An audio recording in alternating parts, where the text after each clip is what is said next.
time. If you're brand new to hiking or just starting to dip your toes or boots into the world of trails, this guide is for you. Today we're talking about essential tips for beginner hikers, covering everything from planning for your environment and weather to packing right, staying fueled, and yes, even those hiking poles that look like ski sticks for land. What's the biggest mistake you think you can make on your first hike? Is it bringing too little water, wearing your wrong shoes, or maybe not telling them where you're going? Before you lace up those boots and hit the trail, let me save you from the painful lessons I had to learn the hard way. This video isn't just hiking tips, it's the unfiltered advice I desperately needed before my first disaster on the mountain. Before we dive in, I am not sponsored by any of these brands mentioned in the making of this video. The content used in this video is intended for educational and informational purposes only. All rights to the images, music, clips, and other materials used belong to their respective owners. I do not claim ownership over any third-party content used. As always, if you found I really brought you value today, which we will, please consider supporting us with a like and subscribe. We post links in the description below for all products mentioned and post the very latest on all things hiking and adventuring as we show you where the wild things are. Number 1, starting off your journey easy. Now, I know you probably have friends. Maybe they introduce you to hiking. Maybe they want to take you out on a trail. But before you go, please start easy.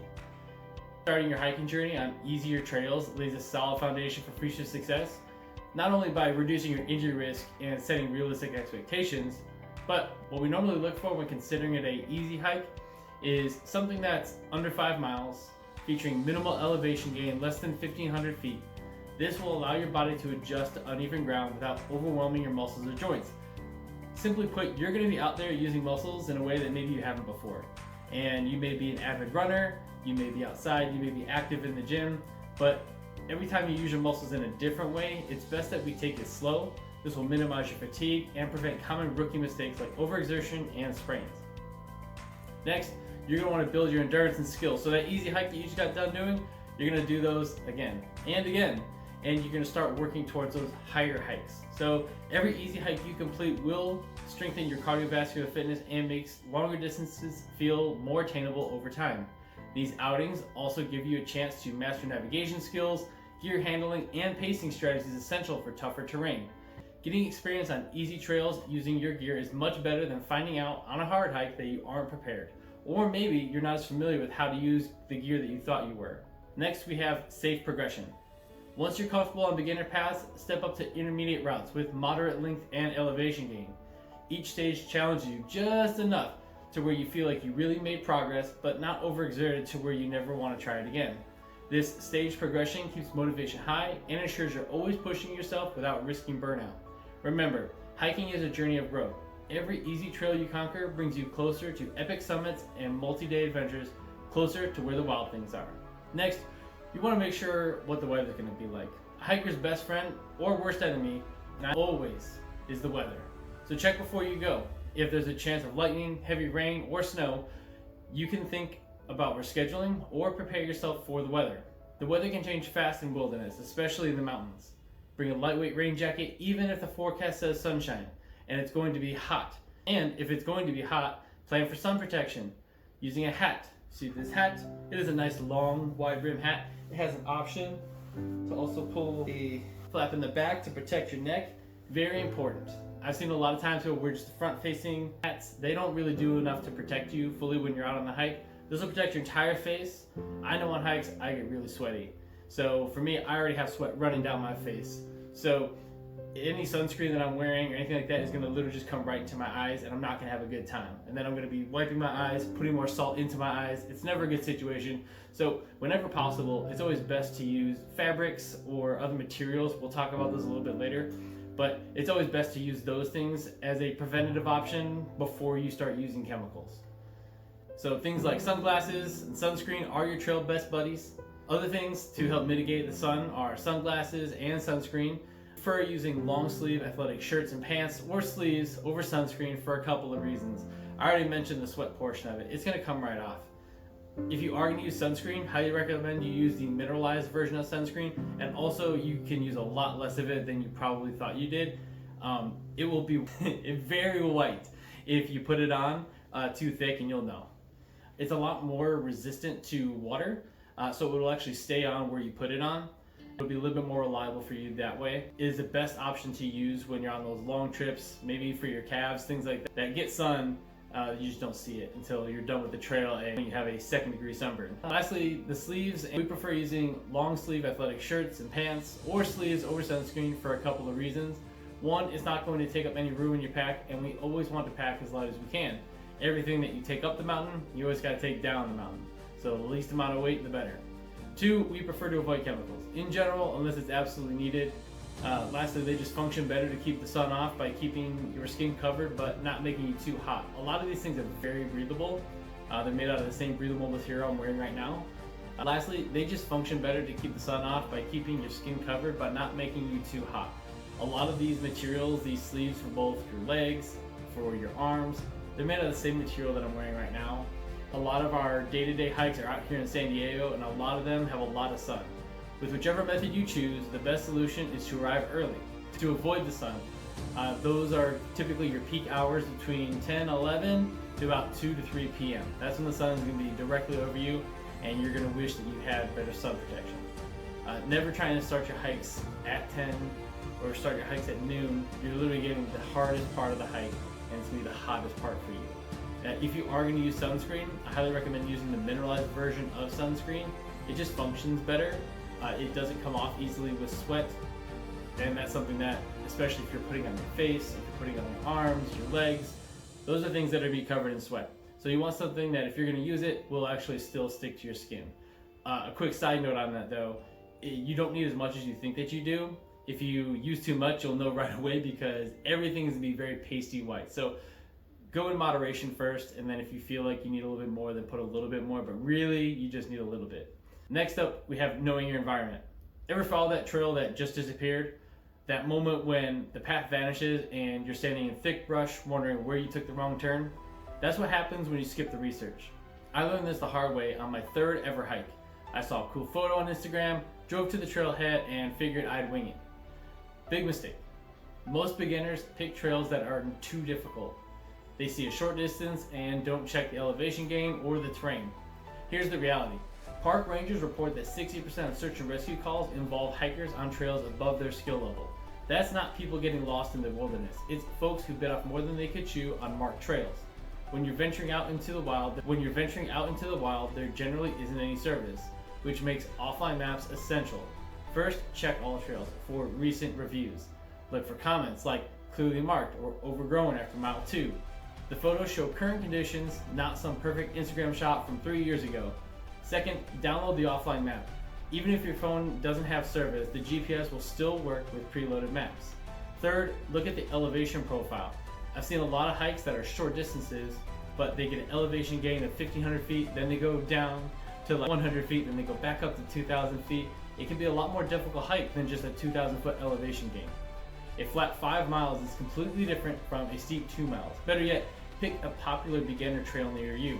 These get enough foot traffic and vegetation stays cleared and markers stay visible. Nobody's impressed by how hard your first hike was. They're impressed when you actually enjoy it enough to go again. Platforms like All Trails provide essential information including weather forecasts and elevation profiles, user submitted photos that show exactly what the trail looks like right now, not just when the Park Service last maintained it. Navigation disasters are almost entirely preventable. Out of every 100 lost hiker incidences, 90 of them could have been avoided by checking recent trail conditions. If you think carrying an extra battery is overkill, you'll understand after I begged a 911 operator to save me with my last 3% on my phone. It's story time. So I was a beginner once, and even though I have grown a lot over the years, I have had a great many epic journeys. I still have things to learn too. I really wanted to hammer this point in because even a seemingly simple trail can turn disastrous if you don't take the proper steps. Here I am, look at this strapping young sailor, getting off the ship and looking for adventure. The young years. Well, I will say the hike was beautiful. That is no question, and it's one I would do again, albeit differently. So, like many, I saw a pretty hike in Hawaii called Olamana, or also known as Three Peaks. Well, at the time it was rated a moderate hike, and now it's rated a hard hike, and that's for good reason. I started this hike by trudging through soft, wet clay and several times stopping to retrieve my shoe, but I pressed on, and after about a mile, I hit the actual trail, and it was everything I hoped it would be and more. So beautiful and stunning, standing there in the middle of what seemed like a real-life expedition. The trail had its kinks though. Due to the erosion and general lack of maintenance, there were sheer cliffs about 15 feet high with just a rope to get across. And that rope was not put there by the rangers. That was put by other hikers that were also making their way through the trail. More on that later. There were also scrambling portions where if you shifted your weight just right, you were gone. About 500 feet, gone. No one is going to find you. I would like to say I made it to the summit, which I did. The first one at least. Remember, it was 3 peaks, not 1 peak, but I got to 1 peak. But because I didn't plan, I had to head back as the sun was beginning to set. So what I didn't know was I was hiking up the trail where other trails were opening up behind me, and there were no markings on this trail to even go by. So you would imagine it's just a straight out and back trail. So on the way back, I got lost, and let me tell you, as the sun was setting and the few dim rays were lighting the way, I was beginning to panic. Service, so I used Google to get me out of this, looking at the trailhead, but I couldn't seem to find my way to the trailhead no matter which direction I seemed to go. So I figured, you know what, we're gonna go through the forest. We can make it to the trailhead. And that way, I honestly couldn't have been more wrong. After about an hour of climbing through fallen trees and brush, the sun had set and it was dark. It was here that the panic really started to set in. Out there in unfamiliar terrain, alone and now in the dark, I did what most would have done. I called for help. With the last 15% of my battery, I had no choice, and gosh, even to this day, I feel terrible about it. As I pleaded with the 911 operator, they sent the fire department after me when most would be settling in for the night. Here I was in need of rescue. After about 15 minutes, I only had about 3% of battery left, and the operator told me to turn my phone off until rescue had arrived, which thankfully was about 30 minutes later. The good thing was I was heading in the right direction, but I was quite a bit off trail, so they had to come into the forest to get me. Rock and yelling, "I'm here!" It seemed like forever. Even as they came to rescue me, I was just hoping that they could find me. When rescue came, it was a group of 5 heroes coming to save yet another dumb tourist. After we got out, I thanked them profusely as they were spraying off all the clay, and remember, there was a lot of clay. Yeah, they were nice enough to spray me too. I really couldn't thank them enough. This experience really put things in perspective for me. I was in real danger, and I put myself there. And because I didn't prepare really in any way, I assumed everything was just going to be okay. I overestimated my ability, and because I found myself grossly underprepared for what I thought was going to be a magical adventure. So, although these tips seem mundane and commonsensical, I assure you, I see it all the time now. Would-be hikers biting off more than they can chew and finding themselves helpless, and instead of enjoying nature, they are opening themselves for disaster. So the first thing I did after I got my bearings back and came home from deployment was installing All Trails. Gosh, I wish that I had it before. Now, I don't go on a hike without it, or an external phone charger for that matter. We love All Trails, especially when trying to go somewhere new. It has been an invaluable tool with what seems like millions of trails, and for someone who had been rescued once before, it makes sure you're never going to get lost again. Next up, we have hydration. Here's a fun fact. Your body loses sweat at triple the rate on inclines compared to flat ground, yet 40% of beginners underhydrate. I learned this the hard way on a hike where I chugged half my water the first mile, then spent the last 2 hours rationing sips like they were liquid gold. My lips were cracked, my head was pounding, and seriously, I considered drinking from a murky stream, which brings me to mistake number 2, natural spring. Doesn't mean clean water. After a desperate sip from what looked like a clear mountain stream, I spent the next 48 hours, let's just say, intimately acquainted with my bathroom. Dehydration makes you stupid, not like forget your keys stupid, more like chugged unfiltered creek water stupid. When you're low on fluids, your brain function drops by about 50% according to military studies. That's why so many hiker stories start with, "I thought I was taking a shortcut." A half liter per hour is the minimum, but hot weather or steep trails can double that for you. Visualize 2 full soda bottles. That's what your body burns through every hour climbing a moderate incline in summer heat. Hydration bladders fix the biggest beginner mistake, not drinking enough or often enough. With a water bottle, you might forget to sip until you're thirsty, which means you're already dehydrated. A bladder hose clips to your strap so you can drink consistently without breaking stride. I clocked my water intake before and after switching, went from 1.5 liters on a 6-mile hike to 3 liters with 0 extra effort. That's the difference between limping back to the trailhead and actually enjoying the scenery. Water needs change with elevation. A park ranger once told me for every 1,000 feet you climb, add an extra liter to your plan. Cold weather also tricks you. You don't feel sweaty, but you're still losing fluid through respiration. The flip side, Altitude makes you pee more. Your body sheds excess water to thin your blood in thinner air. So if you're hiking above 8,000 feet, expect to drink more and see more restroom breaks. Filters add 12 ounces to your pack, but they save you from 72 hours of gut-wrenching misery. Modern squeeze filters weigh less than a granola bar and can process a liter in 60 seconds. Story Mini fits in your palm and screws onto most standard water bottles. I keep one hooked in my pack next to my collapsible flask. Empty at the trailhead, full when I find a remotely clear water source. Pro tip: freeze half of your water the night before. It melts as you hike, keeping the rest cold longer. Push top bottles are fine for city parks, but on real trails, you need hands-free access, especially if you're wearing sneakers, which you shouldn't be. You may fall, you're gonna need your hands. Hydration with bite valves let you drink while gripping trekking poles or scrambling over rocks. The newest models have magnetic clips that auto-seal if you drop the hose. No more chewing dirt because your valve leaked in your pack. Speaking of not feeling like death, let's talk about the trail snacks. Hiking burns calories. Bring healthy, high-energy snacks like trail mix, nuts, protein bars, dried fruit, or even a peanut butter sandwich.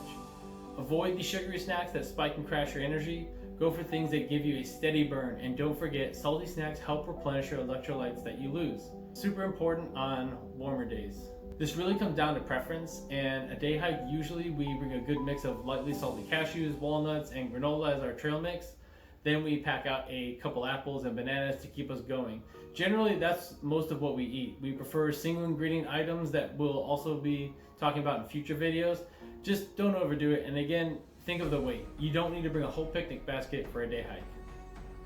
Now let's talk about some gear and packing smart. So, ever worn a cotton t-shirt on a hike? That's like wrapping yourself in a wet paper towel. Cotton absorbs sweat and rain, then stays damp for hours, dragging down your body temperature even in mild weather. Mountain rescue teams all the time see people shivering in 50-degree weather because their cotton hoodie got sweaty during a climb. I made this mistake on an early hike as well, thinking my comfy sweatshirt would be fine. By mile 3, a light rain had turned into a 5-pound ice vest. Now, I stick to merino wool or synthetic fabrics that wick moisture away so fast you think that they're scared of water. Footwear failures cause 3/4 of avoidable hiking injuries. Things like sneakers might work for paved trails, but actual dirt paths demand real tread. I learned this descending a rocky hillside in running shoes. Every step sent gravel shooting under my soles like ball bearings. Hiking boots are just designed better. They have deeper lugs that bite into the terrain, plus stiff soles that protect your arches from sharp rocks. Boots also have support for your ankles when carrying weight. That time my cheap sneakers rolled on a route, spraining my ankle. That was a 2-mile limp back to the car. Now, I invest in boots with vibranium soles and enough ankle padding to survive a tumble. Speaking of downhill misery, hiking poles I used to think were for old people until I wrecked my knees on a 2,000-foot descent. It turns out, biomechanics studies show that the poles reduce knee impact by about 30% on declines, and it also helps you not fall when you're wearing sneakers. I read the sneakers. I see the sneakers a lot. Hiking poles are not just for balance though. They let your arms share the workload. Adjust them correctly, shorten for climbs so you're not reaching upwards, and then lengthen for descents to take the pressure off your legs. Rubber tips are for gripping the rocks. The snow baskets keep the poles from sinking. My first time using them properly, it felt like discovering cheat codes for hiking. The same trail, talking about day hikers, they seem to always either overpack or underpack. Mostly overpack though, from what I've seen. A 30 to 40 liter backpack is the Goldilocks size. Big enough for layers, food, and gear, small enough that you can't cram a bunch of pointless extras. I once hauled a 50-liter monster on a 6-mile loop just in case, which meant I was carrying 3 jackets that I never wore. Now I use packing cubes, one for first aid and tools, one for extra clothes, and one for food. Heavy items are supposed to go near the center of your back. Now you want that because it'll help keep your weight centered while you're walking. The waist strap should transfer about 80% of the load to your hips, and that's exactly why you need a backpack that has a comfortable waist strap. There's a lot of cheap versions of this, and this is something that you really shouldn't go cheap on. Look for the padded ones. A lot of them also have like little zippers and have like a little that you can put like chapstick or quick snacks, things like that. Things that you need access to without having to take your pack off to do it. Additionally, I can speak from experience that yes, you can find cheaper bags, but the quality and versatility you get from some of the name brands is just much better. There's a lot of things you can skimp out on, but the backpack is essential. Coming in mid 30 to 40 liters, It will be great for day and multi-day hikes, so you won't need to take a second smaller bag, but not also weighed down by a huge pack. Layering is essentially everything about hiking.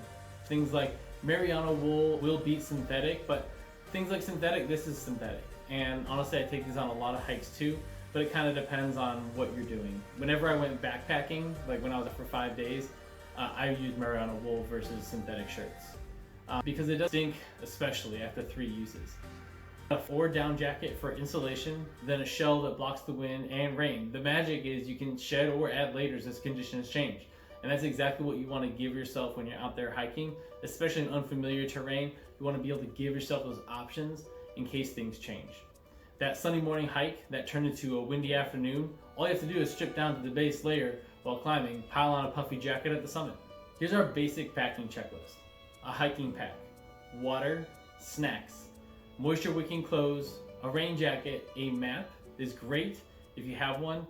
Usually you can pick up most of these at trailheads if you're at like a national, but if you're going somewhere else, you may not have a map. But things like All Trails will be able to give you a map. There are other options too as far as apps go. It's just the one that we go to. First aid kits. This is great, especially if you're out there and you wind up getting a bump, a scrape. Maybe that's a little bit more than just a regular bumper scrape. Maybe it's a little bit deeper and you need something. Just wrapping some gauze around it, putting some isopropyl alcohol on it will make sure that you get down there without bleeding all over the place. Use appropriate sun protection. We already kind of hammered that one to death, but again, generally we like to use the sleeves for the arms, or long sleeve shirt is fine too. Just make sure that it's made out of material that breathes. Things like bug spray, super important. If you're going near a lake or a pond, that is a breeding ground for mosquitoes. One of the times when I was in Yosemite, I was up there by May Lake and the bugs were out. And I was so thankful I had DEET spray. I used the 30% DEET, bugs just love me. I don't know, they can smell my blood for like 5 miles it seems. So putting that on did help keep them off, thankfully. Things like a headlamp. You may find yourself coming back a little late. And if you are, again, you want to keep your hands free. So a headlamp is great to light your way and also still be able to use your sticks so that you don't wind up falling. And you can just kind of keep yours right in front of you. Also, these are great for when you are going to bed. So you set up your little tent, things like that. You can easily put it up on a tree, give you some light if you come to camp a little bit late. It's also great to have in your tent, you know, if you read a little something before bed, or you want a little bit of light while you're setting things up in there. Things like tools, they're super awesome. They come in handy in a lot of ways that you never really think that they would. The biggest thing here is you want to have a good pocket knife. It's important. Honestly, that's one of the things you're going to use the most.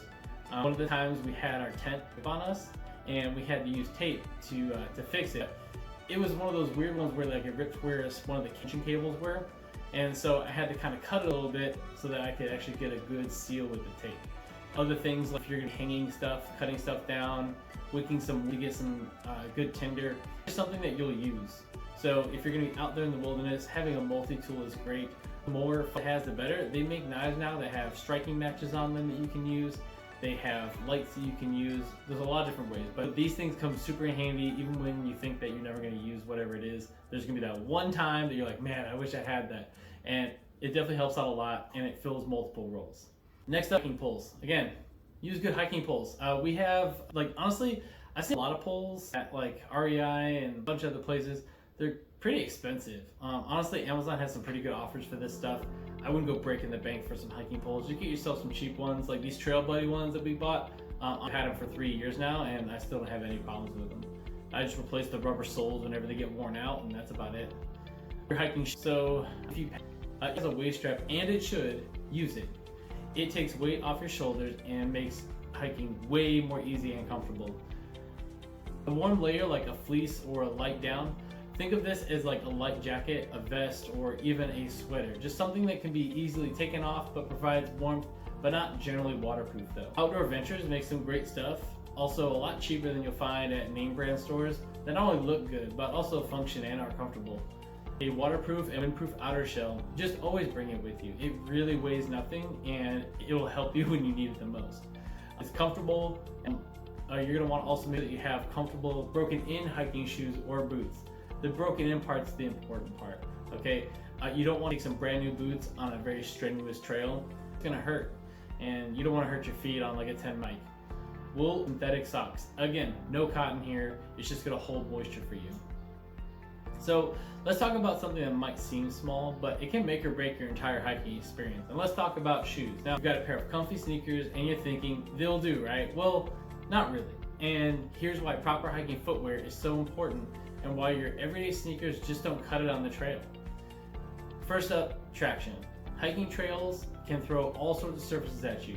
Loose dirt, wet rocks, muddy slopes, gravel, and roots, you name it. Hiking shoes and boots are designed with deep, grippy tread patterns that give you solid footing on uneven terrain. Sneakers, not so much. Their soles are made for flat, even surfaces like sidewalks or gym floors. On a steep trail, they lack the grip that can lead to slips, falls, or even injuries. Let's talk about stability and support. Now, support and stability, hiking footwear is built to support your ankles, arches, and the natural movement of your foot, especially under heavy backpack or rocky terrain. Trail shoes have stiffer soles to protect your feet from sharp rocks, and they have extra ankle support, which is a game changer on rough or downhill trails. Have you ever rolled an ankle? Now imagine rolling your ankle and you have to walk 3 miles until you're back in the comforts of your car. This is another item in your hiking toolkit that I would not skimp on, but shop around for good deals. Your typical sneaker, it's flexible, it's flat and cushy, which feels nice at first, but leaves your feet and joints vulnerable to twists, sprains, and fatigue after just a few miles. Hiking shoes often have water-resistant or waterproof options, and their materials are made to breathe while keeping moisture out.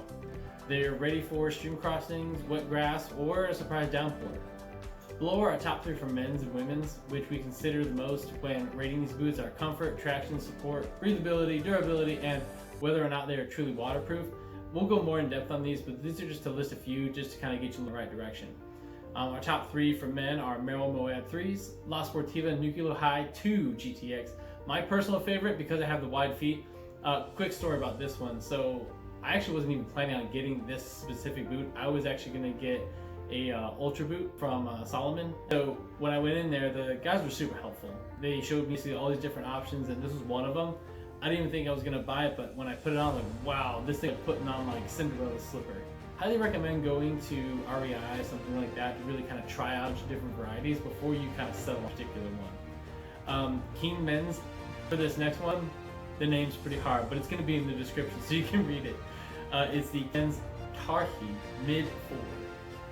For women's top 3, we got the Solomon Women's X Ultra 4 Mid 4s, La Sportiva Women's Nucleo High 2 GTX for the same reasons, and then the Merrell Moab 3 as well. One of the things when considering these boots, if you're going with a waterproof or a water resistant option, if you're not going to get a high boot, meaning like a full boot, really having the waterproof doesn't help you that much because water's just going to go in over it.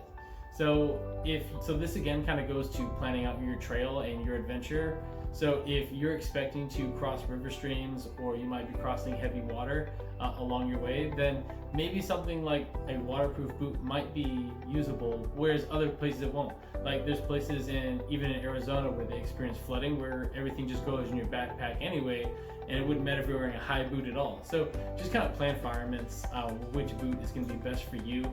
But I will say, please bring some kind of hiking boot and not just wear shoes. Unless it's just 0 elevation and you're basically walking in like a park, okay, sure. Then sneakers can come out. But I see it a lot, people coming down. That's really the scariest part, is coming down in sneakers because you really don't have the traction that you need. And some boots are actually even built better for loose dirt than they are for granite rocks, for instance. Last but not least, then it's this, that every step you take matters, every footprint leaves a mark, and zero trace hiking keeps trails pristine for generations. You don't need to go out there and mark every surface with your name, JT, love each other, right? Because now everyone's gonna see that and they're not going to be able to actually enjoy the hike like they wanted to because you decided that you wanted to deface the land. Camping on durable surfaces and respecting wildlife habitats ensures animals thrive undisturbed. Leave what you find. No flowers, no artifacts, so others can discover these wonders too. Together, our small choices create a big difference in preserving wild spaces for all to enjoy. Quick recap, so plan for your environment. Check for weather, stay hydrated, snack smart, plan the right gear, use your hiking poles properly, and dress in layers and hit the trail early. Hiking doesn't have to be intimidating. Start small, be prepared, and remember, it's not about going fast or far, it's about enjoying nature and feeling good doing it. Just good gear, smart planning, and enough snacks to keep your morale high. Plan ahead and stay tuned for our itineraries, some of the very best spots in the most beautiful places. If you love this video and want to see more, give us a like and subscribe so you can always stay up to date on the very best of hiking, whether it's gear, the destination, or my beautiful voice. That's what we love and want to share with you, our viewers. So grab your boots, fill up your water bottle, and go chase those waterfalls. It's adventure time.